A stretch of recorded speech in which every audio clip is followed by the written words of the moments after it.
Today with me, I have writer-director Tom Ryan and star actors Brett Eadman and Jen Plotsky. How you guys doing today? Good. Good. How are you? How are you? Doing well, thank you. I really loved the short film, and I'm really excited to ask you guys a couple questions about it. But just to start, can you guys tell our live viewers a little bit about yourselves and a little bit about the film? Sure. Yeah, sure. I'll start. I'm a writer and director, as you mentioned, producer from Bloomfield, New Jersey. Been making independent films now for roughly 10 years, and Haunted is part of is a short story that I wrote and directed with the amazing Brett Eidman and Jen Plotsky, and also Gareth Tidball and Emma Waldron and Rebecca Ray. And it's a real fun film, and it's a short story as part of a larger anthology that we just completed called The Return to the Theater of Terror. And I'm really excited to have the film as part of the Garden State Film Festival. We're really excited to have you. Um, yes, no. Can you tell our viewers a little bit about this little four-part series that you've got going on?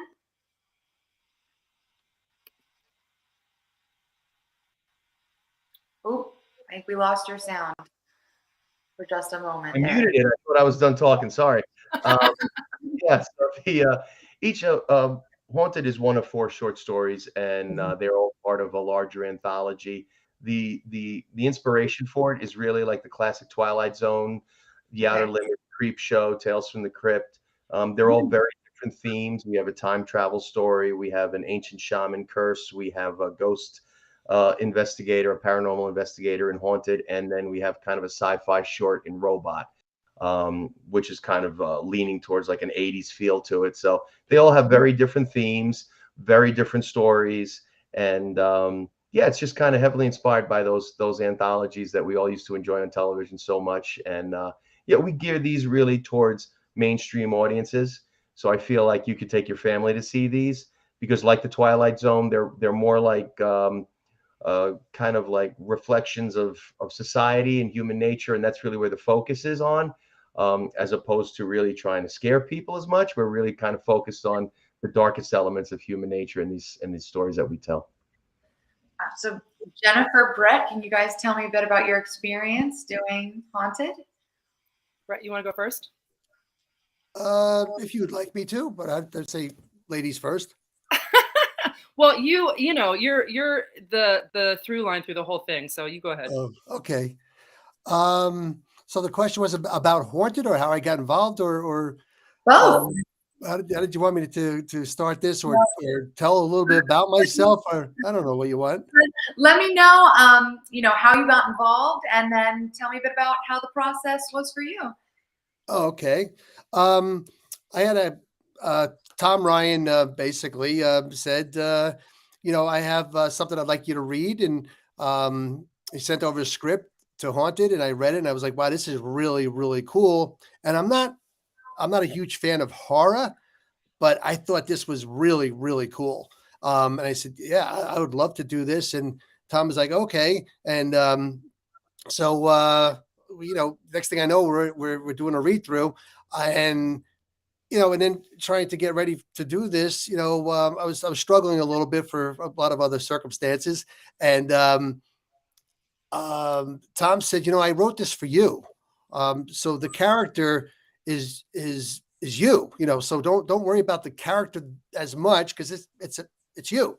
So then he went into all details about what the character is. He's a slime bag. He's this. He's he's a sleazy character. So just he's you. So then we just started to work on it, and it was just a great thing to do, and it was an amazing experience. It was an incredible role, and I love this film, and I love the other films that are in the anthology. They're all just great in their own way. They're different, but they're similar. Thank you, Brett. Jen, can you tell me a bit about how you got to work with Tom and how this process was for you? Yeah. So I had never met Tom. I had never, we'd never worked together, and he reached out God, I think it was like February of 2020 when he was starting to cast all of these. Or, well, he had already, I think already some of them were done, excuse me, but he was casting Haunted anyway. And so he reached out to me and asked if I would audition. And I was like, sure, let me, send me the stuff. But again, I didn't know who he was. And so I started stalking him a little bit online to see, who he was and what he was all about. And I noticed that we had friends, mutual friends, and they had already worked on this or other things with Tom. And so I was like, hey, who's this Tom Ryan guy? Is this guy good or what? And they were like, work with this guy. Do whatever it is, just do it. And I was like, okay. So I hadn't even read the script, but I did the audition and I booked the role. And then I read the script and I was like, wow, this is incredible. And it was my first horror, which I was so excited about. I'd always wanted to work in horror and I just hadn't had the opportunity. And then, we had the most amazing time on set. I was so glad that I got to be a part of it because it was everything. It exceeded my expectations in every sense. And then when we got to see the other films that he had already done, I was like, it blew my mind because honestly, watching this anthology, it's amazing to think that, this all they're all so wonderfully different and so wonderfully inventive that I really, it's so great. They're all just, it's a beautiful anthology. And so I'm really excited for people to see it. So are we. Tell me, when did you end up filming? Because you're saying you were reaching out doing auditions right prior to the pandemic. Were you filming during the pandemic? Well, Tom was, I'll let Tom answer that, I guess, but I know that he was working on kind of multiple films at once. Okay. Yeah, pre-production started in late 2019 when we really started reaching out to people to cast. We began filming in March of 2020, and we finished the first short story, Soothsayer, 1 week before the lockdowns. And I remember us joking on set on Soothsayer about the coronavirus. Have you heard about the coronavirus? And we're just kind of joking about it. And then a week later, right, everything gets shut down. And it was only supposed to be 2 weeks. So I just started editing Soothsayer, like, okay, we're going to get back into the swing of things real soon. And then obviously we all know what happened after that. But yeah, we continued shooting throughout the pandemic. Most of the actors that we worked with couldn't work because SAG was shut down and they weren't, no one was on set. And so there were a lot of really talented actors that I got to work with that were like dying to do something. I think we were all dying to do anything, like even just go for a walk, right? So everybody was just dying to get out. And we had great communication between cast and crew, and everybody wanted to get it done.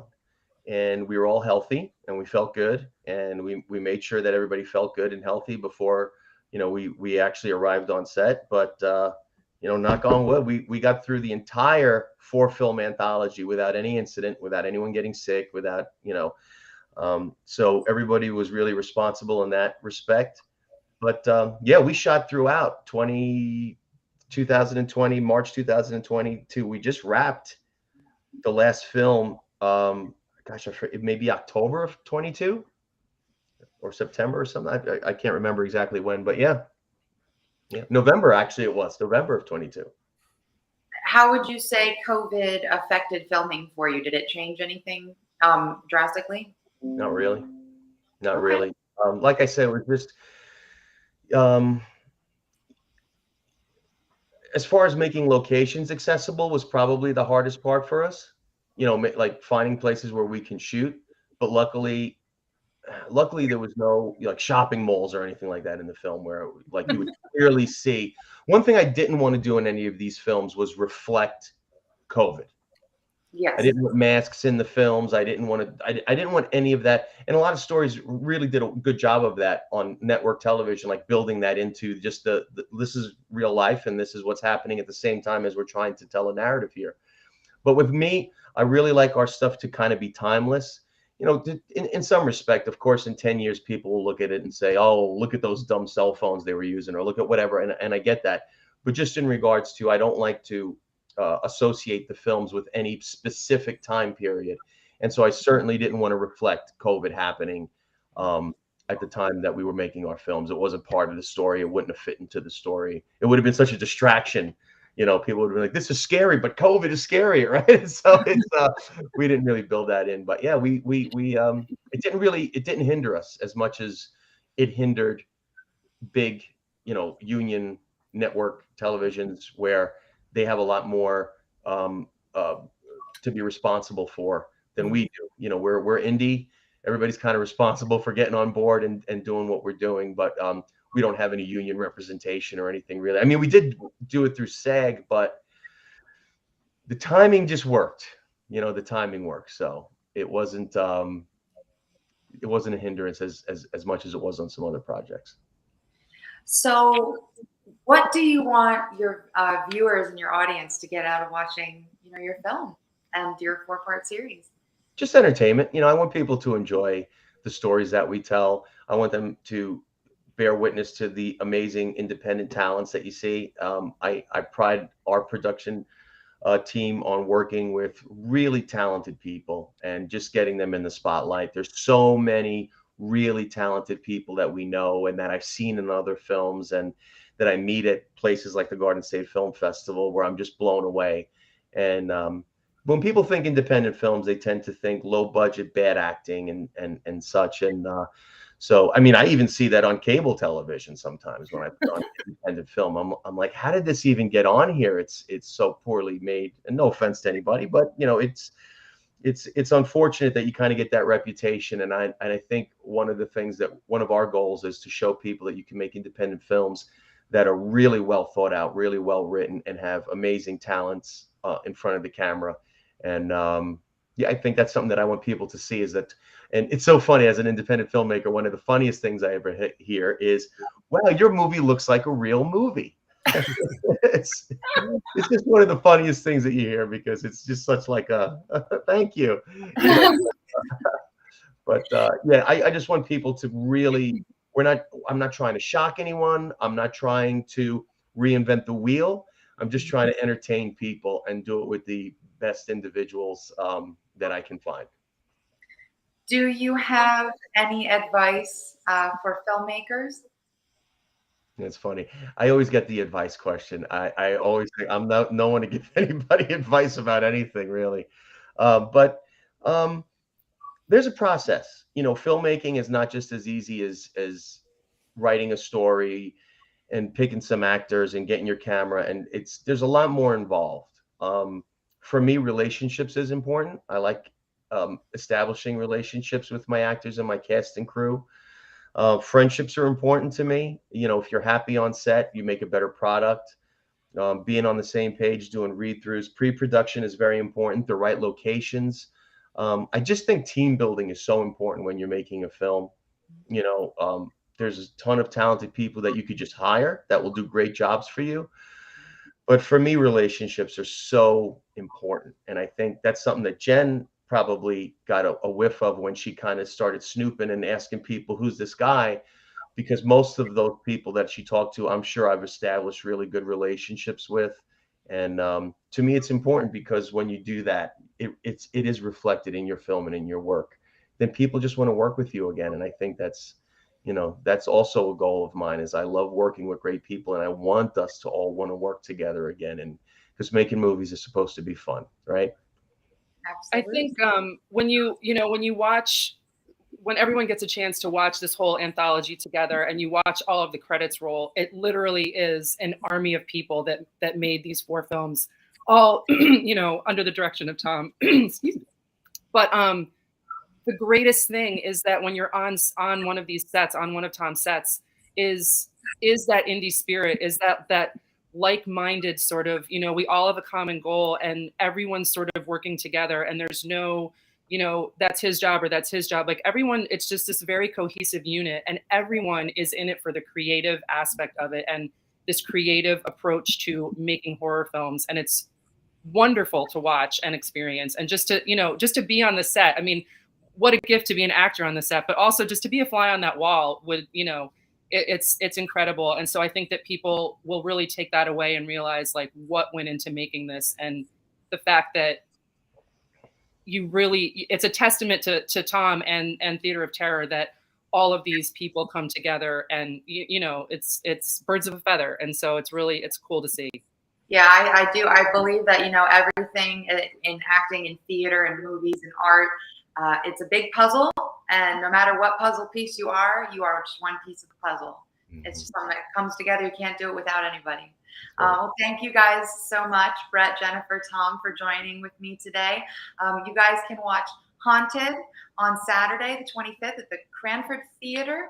The block is 6:30 p.m. to 8:30 p.m. All right, guys, I hope you have a great rest of your day. Thank you so much for joining me. Thank you, Emily. Thanks, Emily. Emily, thank Bye. you.